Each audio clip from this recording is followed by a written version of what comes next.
Well, I know that when we are working in our self-love, we take no shit. You will not allow in your space people that doesn't value you in the same way that you value them. People that will not make time for you in the same way that you make time for them.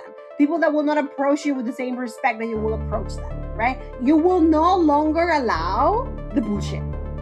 Welcome to the Repatterning Podcast, where we believe your mind-body system is your domain and that choosing the beliefs, habits, and patterns that best support you is your birthright. I'm your host, Arden Lee, creator of the Repatterning Project, an 8-week course in learning to free yourself from the patterns of your past and program your mind for your dreams of the future. Join me for these extraordinary conversations as we unpack the keys to creating our reality.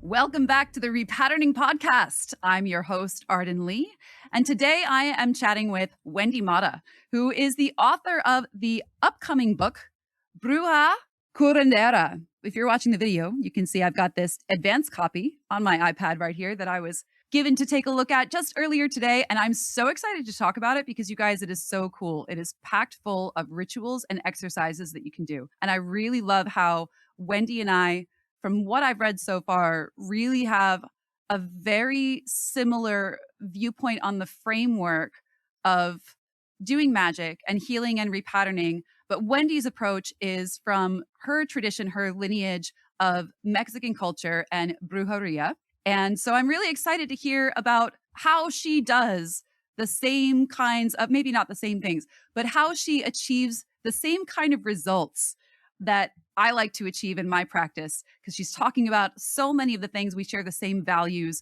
and the same ideas around repatterning, reclaiming our sovereignty and agency. And so I'm really excited to learn more about Brujeria today. So I want to tell you a little bit more about her before we bring her in. And she is the founder of Bruja Power Botanica, in addition to being the author of Bruja Curandera. She is initiated in shamanism. She got initiated there in Yucatan, and she trained in brujeria and curanderismo through her family lineage.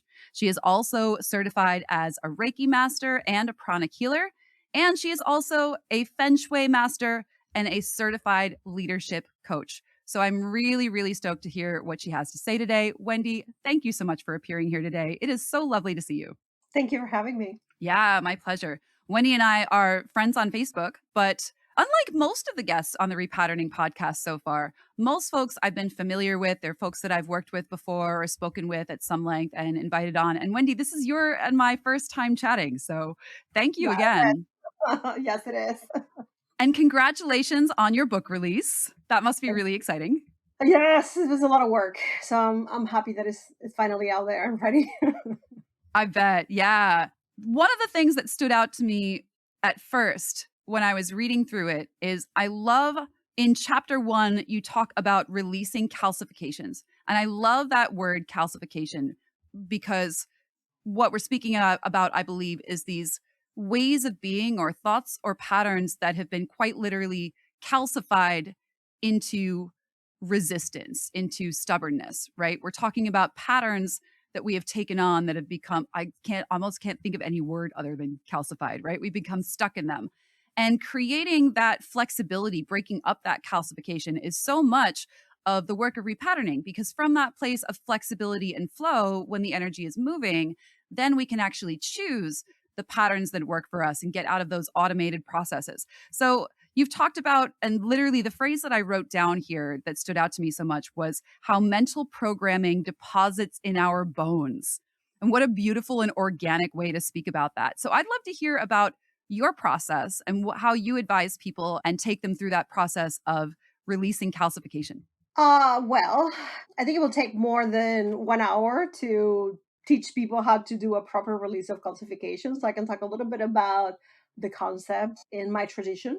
I like starting by saying that my ways are not the only ways. And just because I'm Mexican and I'm a bruja and I'm a curandera, it doesn't mean that I am the full authority on it. I like to say this when I am about to teach or I'm in a conference or in a podcast or anywhere else, because Mexico is such a diverse space.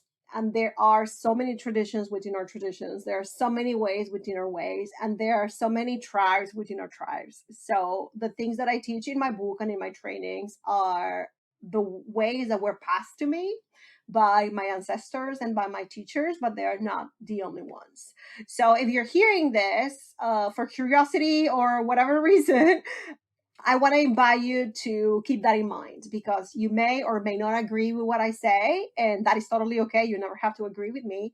But I do invite you to accept the idea, right, that there are many processes to the same outcome, and there are many different ways and many different systems to achieve what we want to achieve. I The think that's the book. mark of a good teacher. Yes, because like always question me, always ask me Yep. questions, right? Do not Yep, take what I'm yep. saying as the last word. It's never like that. Absolutely. That is the But biggest green flag for me. but in my tradition, what I practice a calcification is, yes, what you were saying is the mental programming that I think calcifies. Like this, that's how we call them. We call them calcifications. But it's almost like every thought, every way, every pattern, every belief systems that you may have starts creating these little tiny pebbles inside of your energy centers. The way that I was trained, it goes beyond the chakras. A lot of traditions work with the chakras. My work goes beyond the chakras. Again, this doesn't mean that it is right or wrong. This is just how I was trained.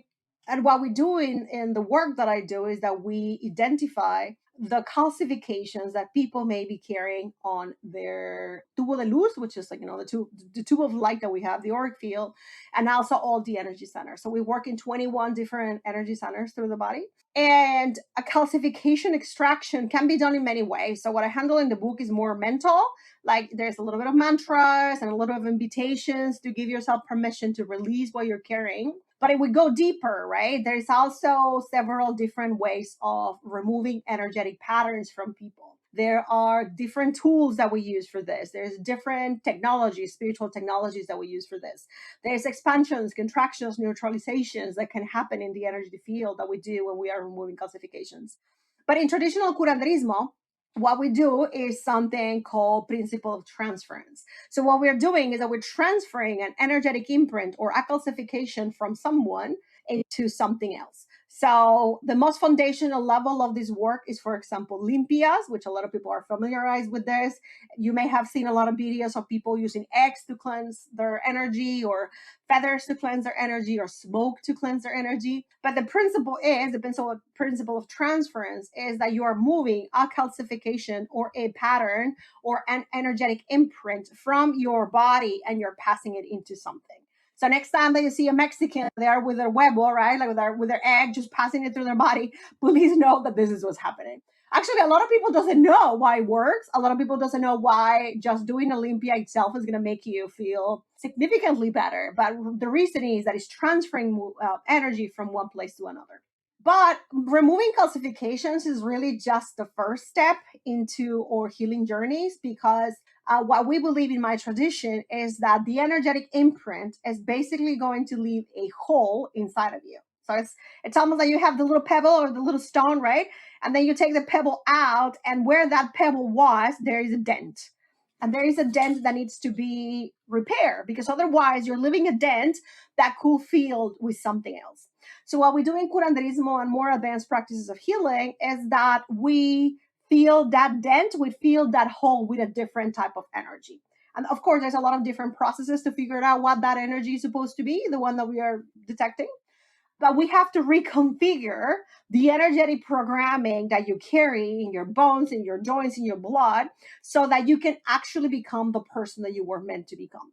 Because if you are carrying in your energetic field all the calcifications, then you will not be able to move forward with your goals and the ways that you want to live life, because you're carrying, I don't know, hundreds or thousands of pebbles within your life, right? And depending on the life experiences that you had, some of you may not really carry a lot of calcifications because you have been very disciplined about your thoughts, because you have been doing energetic maintenance if you went through a situation of trauma, because you have been doing energetic repairs. But there is also situations in life that take us through, or dark moments, right?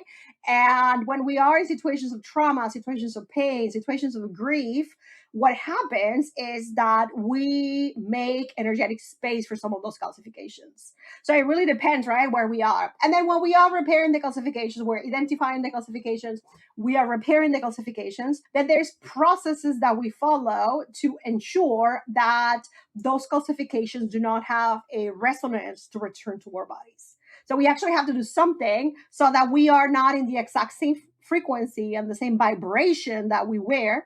Otherwise, you take it out of your body, you repair that energetic hole that was created, but if you don't change your vibration, that calcification is going to return. The thing is Yes. that once we begin the process of deprogramming ourselves and changing our level of consciousness and changing our frequency and changing our vibration, then there is no way, at least in my belief system, there's no way that all these energetic imprints can return, because you are vibrating in such as a different frequency and such as different vibration that there's no match. There's no energetic match for these things to attach. That was a really long answer. No, that was great. Are you kidding me? Yeah. The universe hates a vacuum is one of the things I love to say in the Repatterning Project, which, by the way, if you're listening, is the 8-week course that I teach that inspires these conversations. And you can learn more about it at therepatterningproject.com. How smooth was that for a pitch? Back to Wendy. What I'm fascinated by, and I wrote down about the egg cleanses because that was something I wanted to ask you about as well, because that's something that I also do in my practice, specifically like mostly for spiritual attack, but I've never used an egg cleanse for repatterning. That's fascinating to me. I was not aware that that could be done. So you can use an egg to change your thoughts, beliefs, habits, and patterns as well. You can use it to extract, but you have to use different things to repattern. So That what the makes sense. egg does, that will be the tool that you're using for the removal. So the principle of transference, again, whatever energy we have in our body will go in the egg. In the book, I wrote a ritual where you can do your reprogramming using candle magic. That's one of the easiest ways of doing it. And then obviously it depends on the situations of your life and how many calcifications you have to release, but it's a process that will help people, like just by beginning the process of reprogramming yourself, removing calcifications, rewriting your code, right? You are already telling the universe everything else that I was carrying, I'm ready to release. I don't have to be on that same energetic identity that I used to have. I am ready to change it. So even that is just a candle spell or several candle spells that I wrote through the book, they are very efficient and very strong, and they do help people recreate that frequency. I love candle magic for repatterning personally. And I want to talk about that too. But before we move off of egg cleanses, I actually want to ask you something that I've always been curious about because I've been doing egg cleanses for years now. And it was one of those things about magic where it really challenged my own beliefs was the part of the egg scrying, cracking the egg in a glass of water and reading how the egg appears, if there's any blood spots in it or webbing around it or whatnot, in order to know what was going on with you. And that was one thing that really challenged me, even as a magician who I've been doing this for over a decade now, and I've seen so many incredible, mind-blowing, amazing results. And yet there is still a part of me with this like, no, come on, those blood spots must have been in the egg before I did the thing. Maybe it's just the universe gave me the right egg, that had the right thing in it at that time, that it chose, somehow it knew which spot in the carton to put the one that I would be grabbing on today when I'm dealing with this problem or whatever. Or did those spots really appear in the egg after I cleansed it? And it still to this day boggles my mind. I'm curious what your thought is about how those marks that we divine the egg from get there. I never asked myself that question actually. I grew up having it as part of my everyday.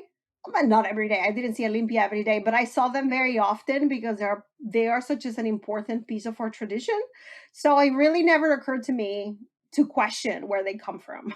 But that's a great question. And yeah, it could be that you have an egg that it was implanted and that egg had a little chicken there that died, and that's why we have a lot of blood on it. But it could also be that we are giving this sacred tool the opportunity to help us. And that we are allowing also ourselves to believe that those ancient traditions, because this is something that has been done for a long time, at least in my tradition, to unfold the power that they carry within. When I was kind of sideways, but not, or sidetracked, but not, when I was studying feng shui in Malaysia, I was questioning all the symbology, not questioning, but like, yeah, questioning the symbology and the statues and the deities and all the work that the type of feng shui that I was studying carried. And I remember the rebel that I am, always questioning a lot of things, going to the feng shui master that was training me and asking her, why do I have to have this when I could have something else? Like in my tradition, I will use something else. We do manipulation of energy in a very different way. And I remember something that she said to me that stick up to today. And what she said was, for hundreds of years, people have been given the symbology to these deities, to these symbols, to these colors, to the corners, to the dimensions that are unfolding within feng shui. By you using those dimensions, those symbols, those deities, you're tapping into the power that people has been stacking for hundreds of years. So it made me believe in it in a way, because she was right. Because like, okay, yeah, you're right. Like if people are using this, it will be, I guess, an egregore, right? In witchcraft terms, we are assigning a frequency and a vibration to something that almost comes like a persona. So in my tradition, we have been using eggs for a really long time, and I have witnessed amazing transformations that have happened on people's lives just by having a limpia. So I almost feel like questioning something that I have witnessed, like I have data for it. I have cases of study that show that it works. So that's how I handle it for me, because I have the privilege and the pleasure and the honor and the responsibility, because it's a lot of responsibility, of knowing this since the beginning of my life. So I never got to think that it was a made up thing in a way, because it was always what I saw my grandma or my aunts or people in Mexico doing. I also think that magic works better, if you want to call this, although this is more like healing, but it is still magic, works better when we believe in it. If we do not believe in it, I mean, you know this, and everybody that's listening to this knows. If we don't believe in it, it's still going to have an effect, because we are not immune to magical forces and healing forces and frequencies and vibrations. But if we are believing in it, we are giving it an entry point energetically to do the work. And we're giving it the possibility of unfolding the capacity that it has to change our lives. So yeah, we can question, yeah, we can question the egg, we can question the crystal, we can question why we talk to trees, or why we feel like a deity is asking us for a glass of meat, right? We can question all those things. But then at the same time, I don't know. For me, it's just like, unless it proves otherwise that is not real, there's things that I don't believe. Like, I believe in the power of the principle of transference, because I've witnessed it since I was a kid. But I'm sure that if I see something else that I never encountered before, my logical brain will kick in and be like, maybe this is bullshit.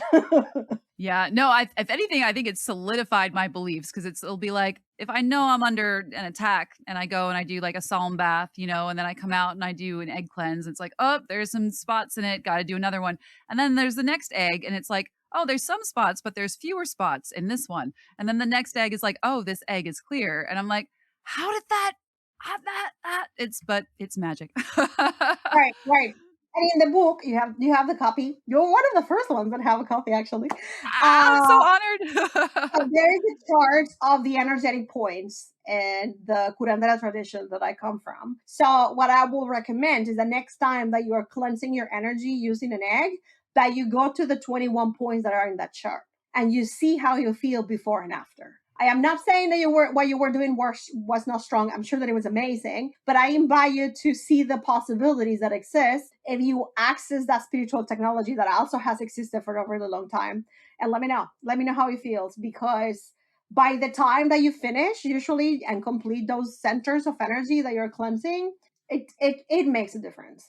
It definitely makes a Oh, difference. nice. I will give that a shot the next time I am hoping, with all like the magical attacks that I have faced in the last 5 months, that I won't have to do one for for a while now, but Well, I shouldn't say that. It's always good to practice good spiritual Yeah, hygiene. It is worth an yeah. egg a week just to maintain. So yeah, next time Yeah, I will yeah, definitely and do I that. do them a list. I host a lot of summits and a lot of events, and I do it at least at the end of every event. I am sure that I do a cleanse.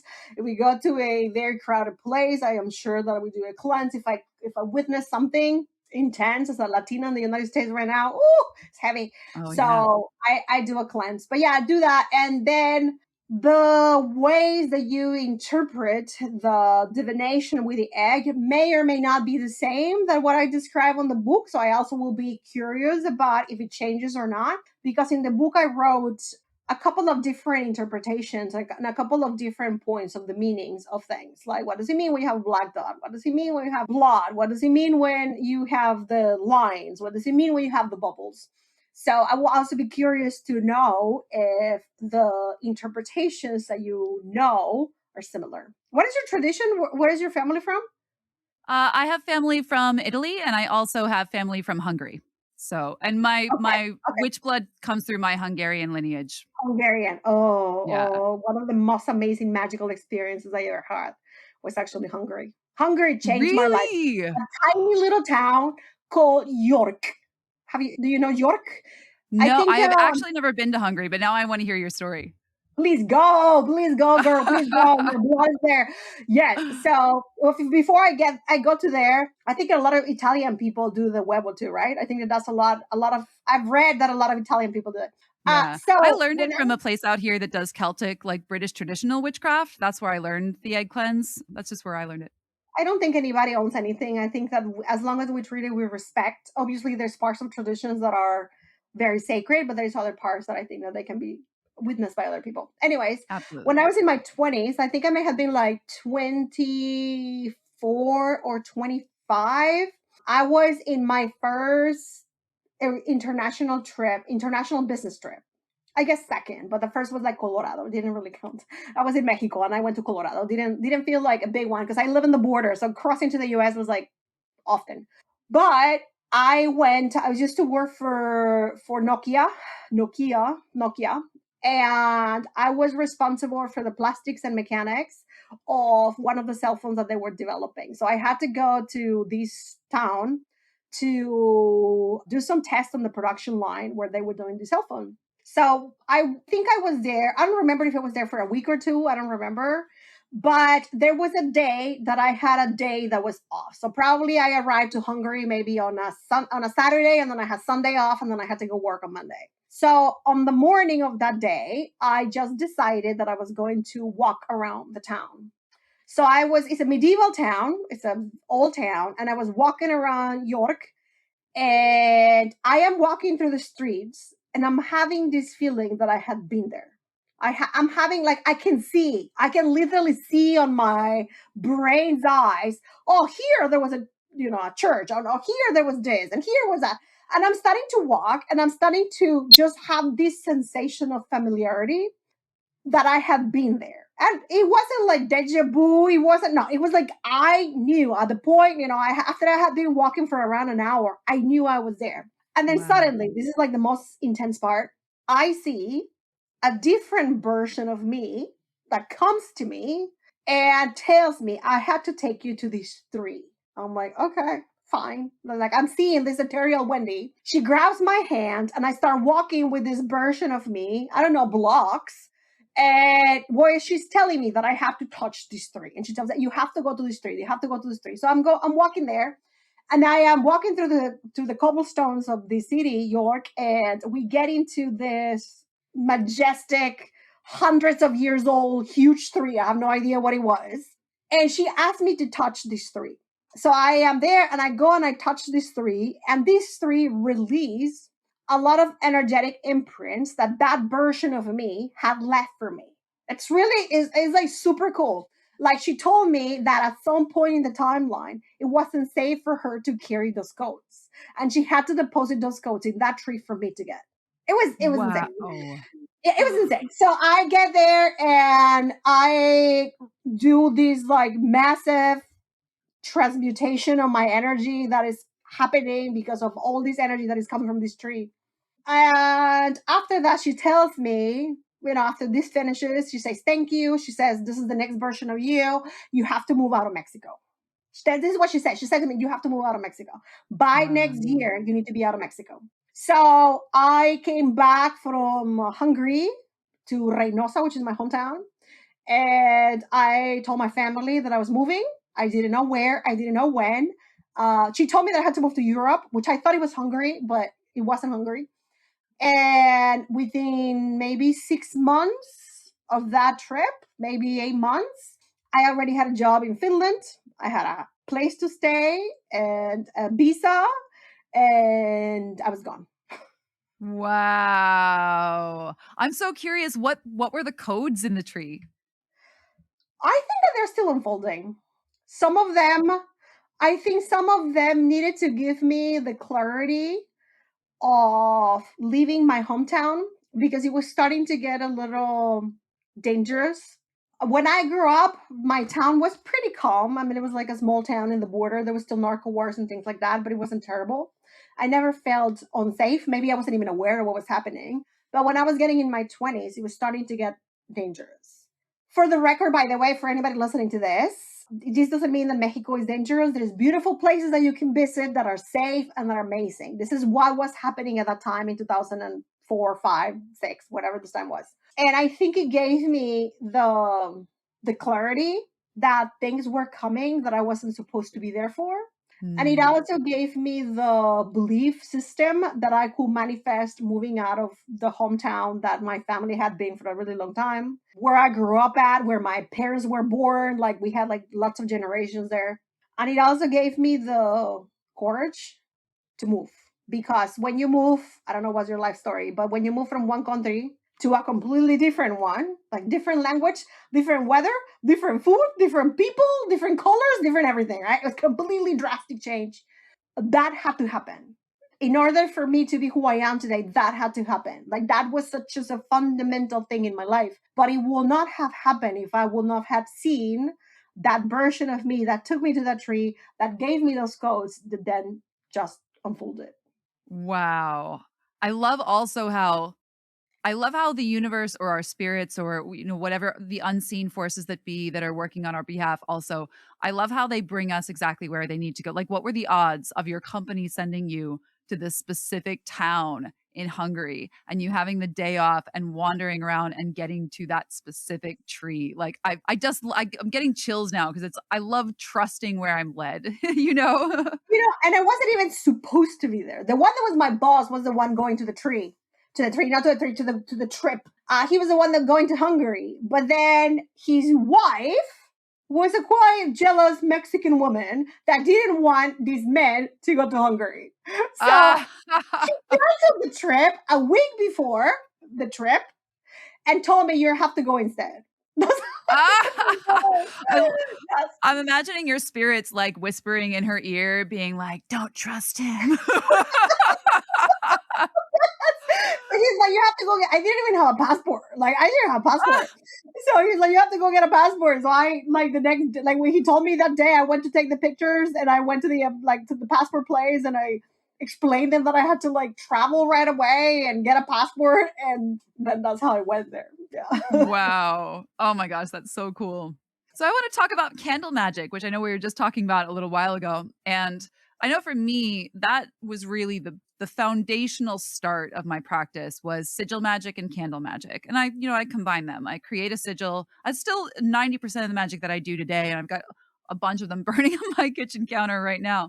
I create my statement of intent, and I do it in my real nice, like super autistic legalese, every T crossed, every I dotted. And I create a sigil out of that. I carve it onto a candle. And because I can choose the color of the candle and I can choose the oil to anoint it with, and the herbs to put with it, that's going to add, their own unique energy to that. And then, I burn it and that's it. And one of the first spells I did in really, I guess the first year of my magic practice was my magic practice really hit the road when I had a twin flame awakening. And what I learned, when I let go of my attachment to the person and I finally started listening, a few months into the path, And it was like the paths is like, well, you need to be in your best place in order for this to work. I was like, all right, well, I guess I'll just do the magic on that. So I did a candle spell on, it was a new moon in Pisces, and I did a candle spell for the sentence of, I am in the vibration of my soul's fulfillment. And naturally, like, my eyeballs melted out of my head over the next few months. But I would love to know more about how you use candle magic. You were talking about using candle magic to fill in those energetic vacuums that get left behind when we extract a belief or a pattern, and we can use something like candle magic to fill that back up with what we do want. And how was your process around that? So let's say that you are releasing an energetic calcification or a mental programming where you do not feel like you are enough. And that's, I'm just, making an Great example. example. I think a lot of folks We deal with all, that. we I know all I always still struggle with we all have it. that. Like up and down. Sometimes we feel like we're here and sometimes we're on the floor, right? Like we all do it. But let's say that we're having one of those moments where we are not feeling worthy of our people, of our family, of abundance, of strength, of peace. And we recognize that we are carrying a mental programming or energetic calcification about that. We can use a tool like an egg or like a lime or like garlic, or there's a long list in the book. Whatever feels like it's right for you, just trust it. But after you do the extraction, if we're talking about candle magic, what I probably will do if I needed to feel the void, right?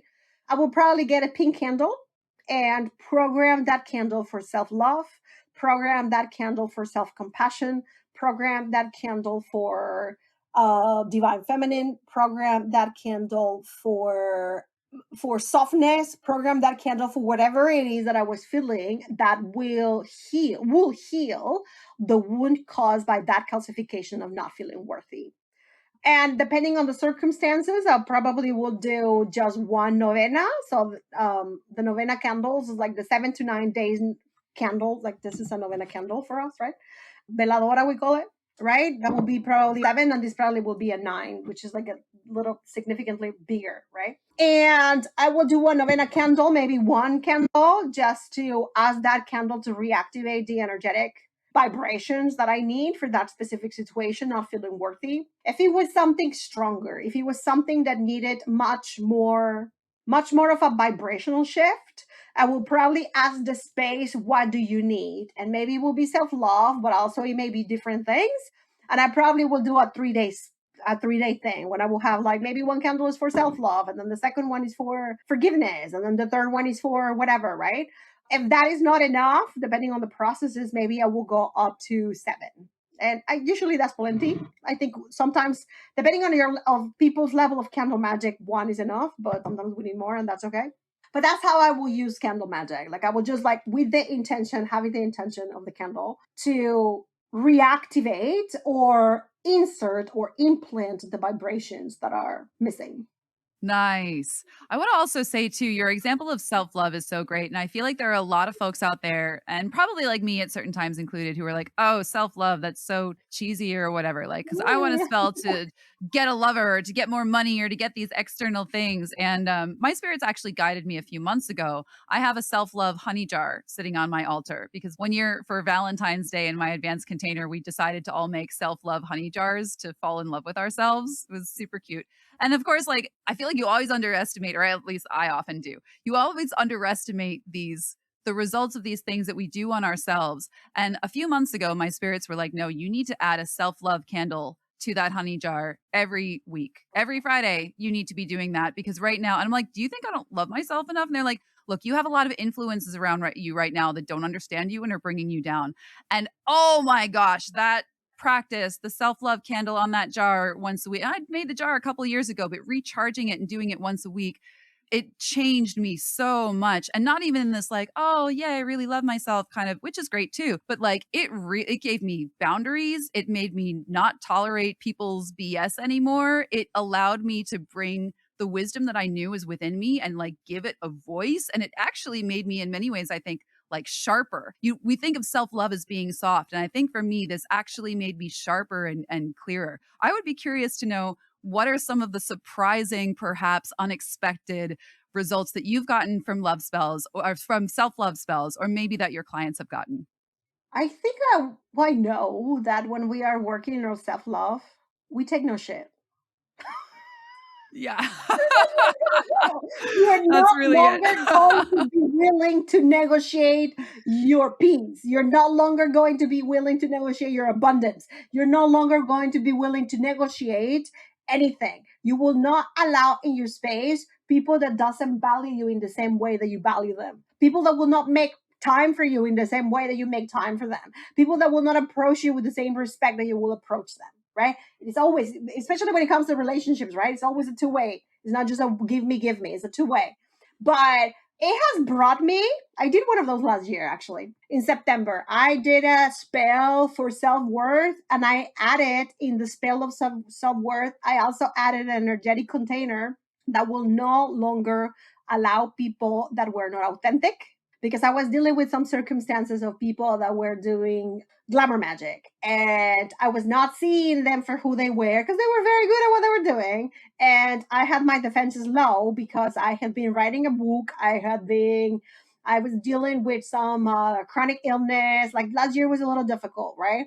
So what I did was to do a I am worthy spell, but I also created the energetic container of seeing. I say, I will see what I have to see. I will hear what I have to hear, and I will say what I have to say.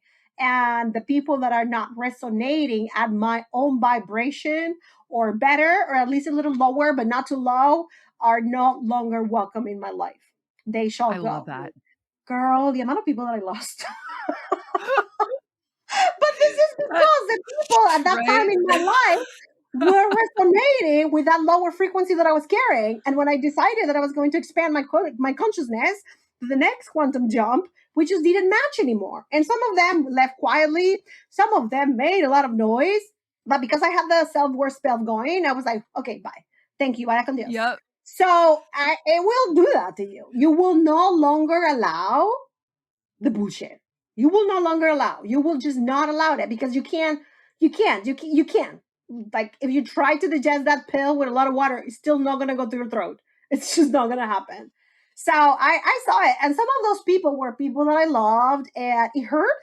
It did, but also, I realized that the Wendy that they met and they resonated with was not the same one that I became after writing the book. Because writing the book made me have to go through so much healing.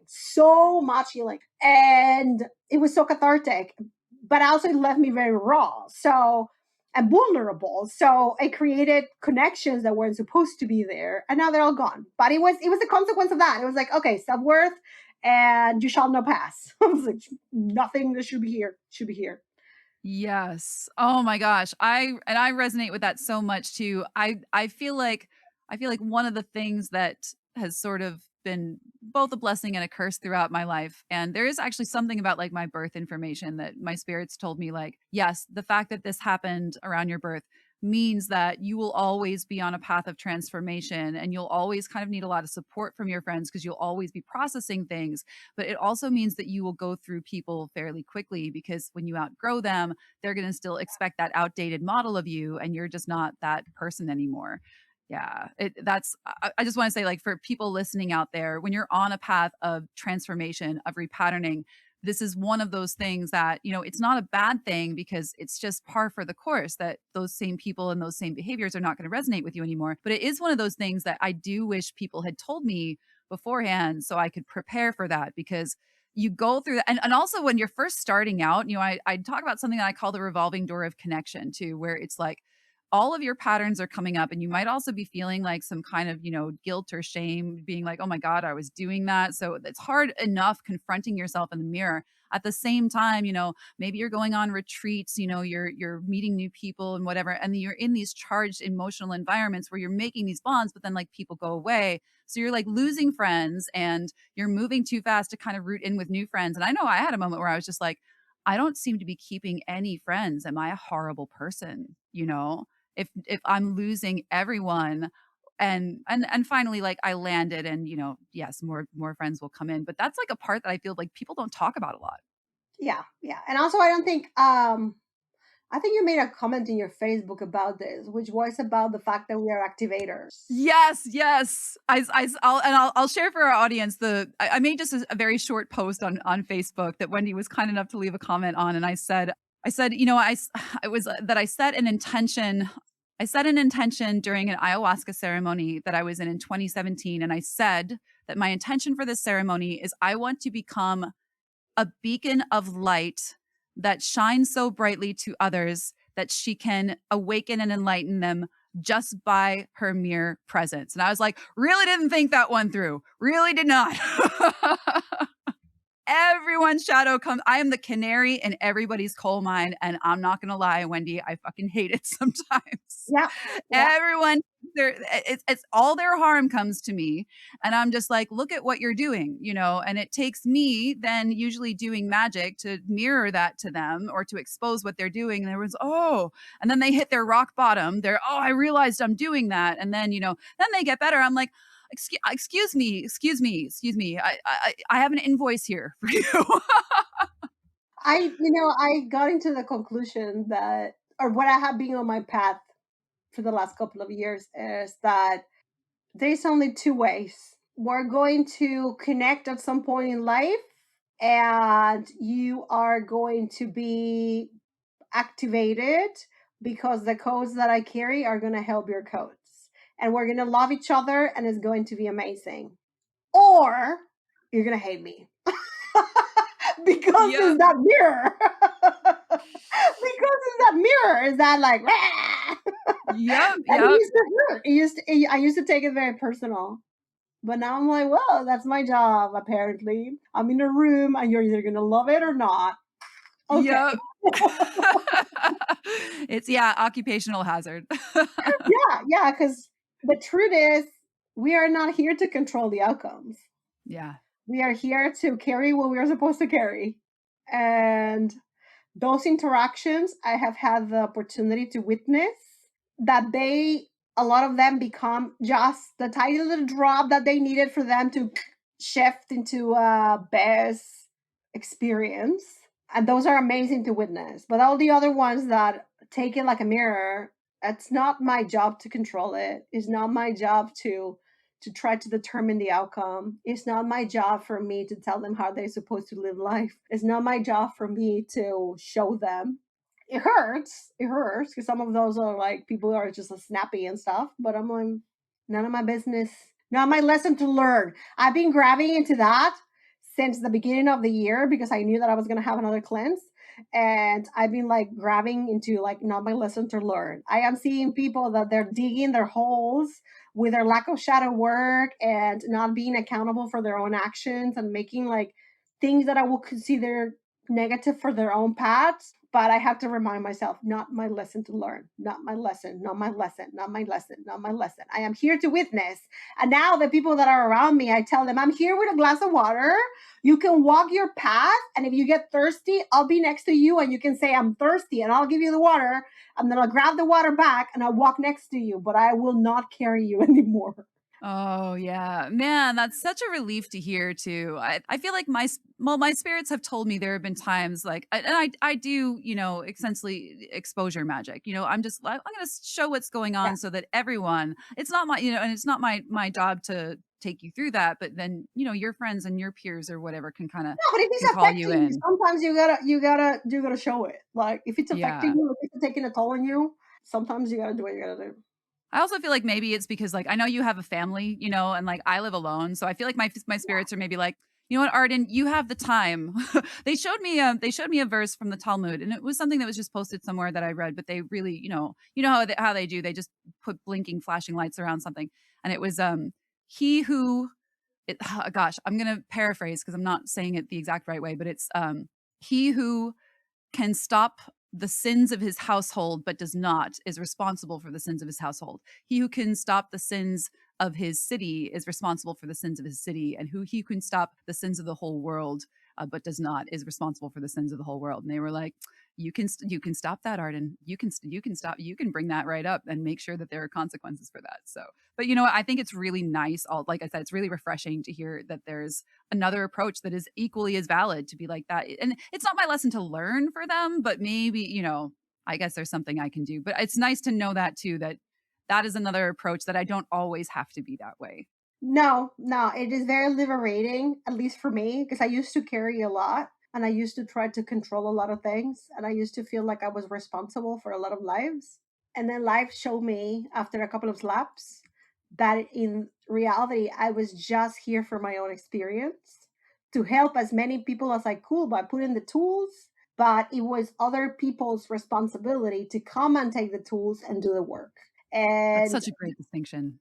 and I because I used to be so frustrated and so sad when I was trying to put all the tools that I knew that people will benefit from, and they will not take them, they will not do the work. And this is not the case for a lot of people. Like, most people want to do the work. I'm not saying that they don't, but for the ones that didn't, people that I appreciated and that I loved and that they meant something to me, and having, the plate of food and they not chewing it, right? I had to learn the hard way because it was taking a toll energetically, mentally, physically, emotionally. And then I realized, no, one of the best things that I can do in my life is to, yes, have the tools for whoever is ready, for whoever resonates to what I'm here to teach, because obviously I'm not the only teacher, and we're all teachers and all students. But also, another thing that I can do is that I can focus on my own abundance and my own happiness. That way, I can resonate at a higher vibration so that it can bring a little bit of light to the world. That is such a wonderful distinction between, like, yeah, one of the things I like to say sometimes is like, be the lighthouse, not the life raft. And if we're not focusing on ourselves and our own light and our own abundance, like, we can't show the way, obviously. That's such a good way of putting it. I'd like to also ask you, you brought up novenas earlier, and novenas are one of my favorite practices too, because I'm confirmed Catholic. So I've actually got two of them going on right now to do some repair. As I said, I faced some magical attacks recently. And I wanted to know, who are your favorite spirits, saints, or ascended masters to work with when you say your novenas? I don't do my novenas to saints, I do my novenas to fire. Oh, wow. I've never heard of that practice. Tell me more about that. So I work a lot with fire. Fire is the element that's my primary element. And I was raised Catholic, but then it got into a point in life when I realized it was not my path. I respected my family in Mexico are still Catholic, but I realized that my work was more elemental. So the work that I do doesn't use saints or collaborates with saints. I don't like using, but collaborating. Doesn't collaborate with saints necessarily, but collaborates with the spirit of fire. So the way that my magic works is that I am adding different elements and stacking different elements that activate fire in a very specific frequency. So it's like the frequency of fire, and then we are adding the additional correspondences and the additional colors and the additional ingredients to make this fire that is creating the transformation much more potent. When I was still Catholic, I worked with San Judas Tadeo a lot, and I work with Guadalupe, and this is because my grandmother, she was a very devotee of Virgen de Guadalupe. She will pray the rosary every day at 3 p.m. Non-stop, every single day. This is something. And now my mom, she used to not back then, but now I think my mom does the rosary every day. And so occasionally I still do Guadalupe Veladora, not necessarily because of the Virgin, no problem with her, but it's more like to honor my grandmother, to honor my ancestors. Oh, that's Um, beautiful. yeah, but I don't do a lot of saint work. And the way that I was trained too is more like prayer than saints, which is not very typical to Catholics, because I think in Catholic Church you do a lot of saint work, but it was not something my mom ever did a lot. What about Mm. you? Oh, I love gosh, my go-tos right now I'm working with Saint Lucy again for, obviously she rules the sight and the eyes. So exposure, hey, this is happening, take a look at this. But I also love Saint Dymphna because, her work around mental health and specifically for repatterning, she can get to really deeply calcified patterns and create a corrective experience that can actually repattern something that's really, really deeply embedded in basically one go, which is what I've watched it just be really impressive. Saint What Expedite, Saint Dymphna, deaf isn't patron it saint of mental illness. that? Okay, I've never heard of it. I'm gonna Yeah, take oh, that. I love her. She's great. Yeah. And then Saint Expedite, because I also work with Hermes, and I feel like there is a relationship between the two of them. So Saint Expedite is great too. Saint Dwinwen, patron saint of reuniting lost lovers, is really great for love relationships because her novena is very like it's very give me this if it's meant for me, but if it's not, then let me find time, like love in my own time, in my own way, in the way that God intends. So yeah, and I've done Saint Benedict and Saint Christopher and Saint Andrew. But yeah, I think those are my main go-tos, my main folks. Is Benedict the one for exorcisms?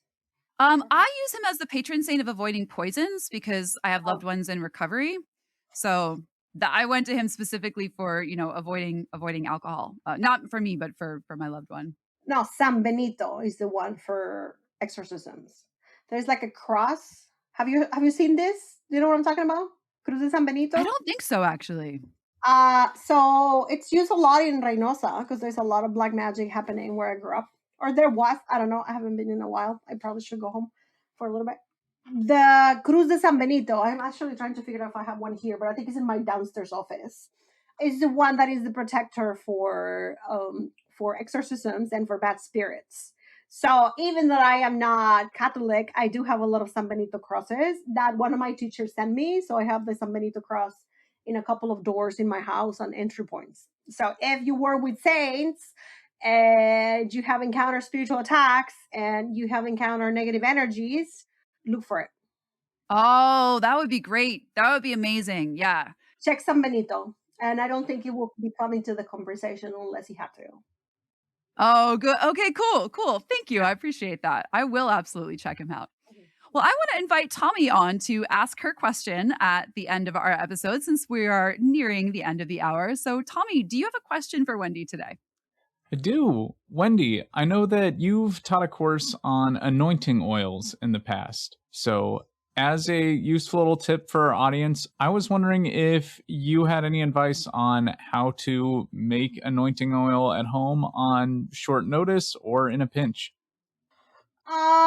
For anything specific or just in general? Let's see. I mean, if we're calling specifics, I've got like a Jupiter summoning ritual coming up. So if you have any advice for that, that'd be great. But I think for general purposes, if you have any basic advice for the audience, that works just fine. So your Jupiter ritual, what are the specific frequencies of Jupiter that you are trying to tap in? This is going to be an angelic summoning, if that gives you what you need. Is there a specific frequency? Like, let me re-ask the question. Is there a specific like are you looking for a specific frequency like the protection or like the abundance or like the warrior energy? Like what part of that? I would say abundance probably Abundance. fits this Okay, the best. abundance. Okay. So what I will do in a pinch, every witch, and this may not be the case for everybody, right? But every witch should have, I don't like using the word should, but yeah, you should have at least a minimum of 3 to 5 herbs in your cabinets for several different things, right? And they don't have to be fancy herbs. Obviously, is amazing if you know the entire supply chain and they're organic and they were planted by these amazing witch that chants to their plants every day. But the truth is that not everybody has the means or the time or the energy to have that in their lives. So the recommendation is go to the Latino store because I'm Mexican and we find really cheap herbs in the botanicas or the Latino stores or the mercados or the grocery store and have a series of herbs that will help you. And for abundance, I always use rosemary and I always use basil. In a pinch, if you have to call these energies, what I will do is that I will go in my kitchen and I will put some basil on the palm of my hand on the left one, which is in my tradition, the receiving one, but it depends on what you believe. And I'll put some olive oil in my palm. And then I will put some rosemary and some basil and ask the frequency of abundance to activate in both. I probably will also put some bone set, although that's harder to get, just for a little bit of abre caminos and to kind of like cleanse the pad a little bit. But if not, at least basil and rosemary, I will put it here. I will activate it on my hand and I will ask it to open up the pad to receive. Then I'll take a little bit of that oil and I'll probably put it on my third eye so that I could see the opportunities that are coming. I probably put it on my throat so that I could speak off into those opportunities so that I could take the opportunities. And I will probably put it on my root chakra just so that it kind of like grounds and expands. And I will put it on my belly button, outside of my belly button, just so that it heals a little bit of the ancestral wounds that we carry for abundance, because don't we all? Like, we all have stories that our ancestors struggle, right? Unless you are from a very, very, very specific lineage that is probably like a queen or a king, a lot of us have stories of a struggle. And that's what I would do. In a pinch, it takes 5 minutes. You can go, but I think it's important that we have the herbs. I think it's important that we have at least, I don't know. And for me, we have to at least have cinnamon. At least we have to have basil. We have to have boneset. We have to have roses. And we have to have rosemary. Because with those 5, you can do so much. Obviously, you can have an entire apothecary in your house. But in a pinch, those 5, just carry them. Actually, when I travel, I like to carry little tiny like pockets of them or little vials of them sometimes. And depending on what I need, I just can go and like do my thing. I hope that helps.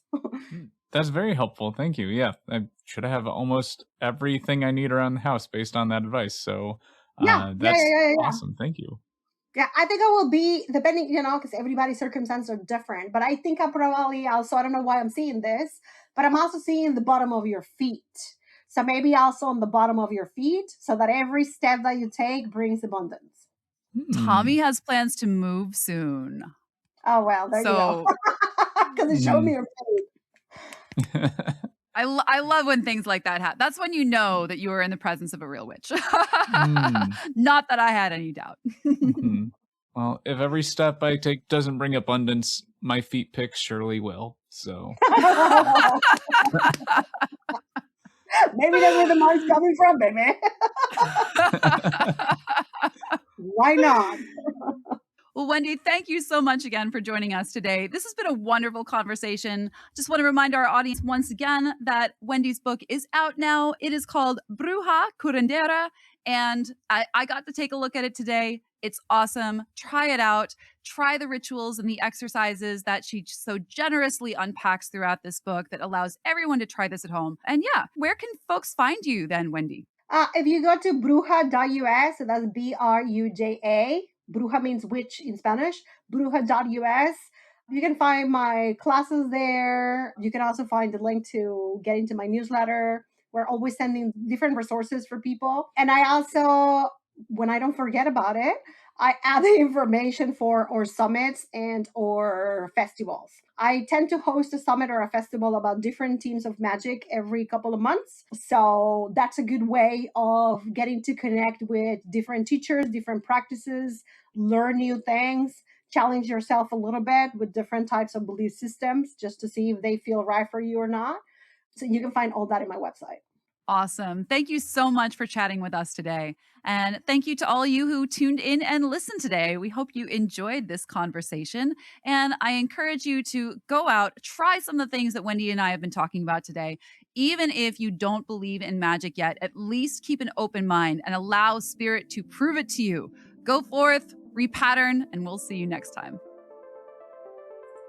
Thank you for listening to the Repatterning Podcast. If you're curious about the Repatterning Project, the 8-week course in mental mastery and creative freedom that inspires these conversations, you can check out more details at therepatterningproject.com. We run a cohort twice a year, or you can download the self-study version of the course and get started today. We also offer a 4-week course on narrative magic and archetype titled Myths and Magic, Changing Your Life Through Story, also twice a year. If you'd like to join our community, the Repatterning Parlor, on Discord, you can sign up for $5 a month at patreon.com/therepatterningpodcast. Thanks to everyone who makes the Repatterning Podcast possible. Firstly, our award-winning producer, Tommy Trembath of the Keymaster Collective network of podcasts. She also produces Transcending Comics, Vision in the Void, and Giant-Sized Violence. Thanks also to animation studio Mortis and Madriax, who created the video for our introduction, as well as to Andrew Means, who composed and produced our theme music. And also thanks to Al Alvarez, who took the photos of yours truly that you see on the cover of each episode if you're watching the video version. And finally, thanks to you, our listeners, who give meaning to this work. Our greatest wish is that whatever you've heard today inspires you to live freely and begin creating your reality from the inside out. Thanks for tuning in, and we'll see you again soon.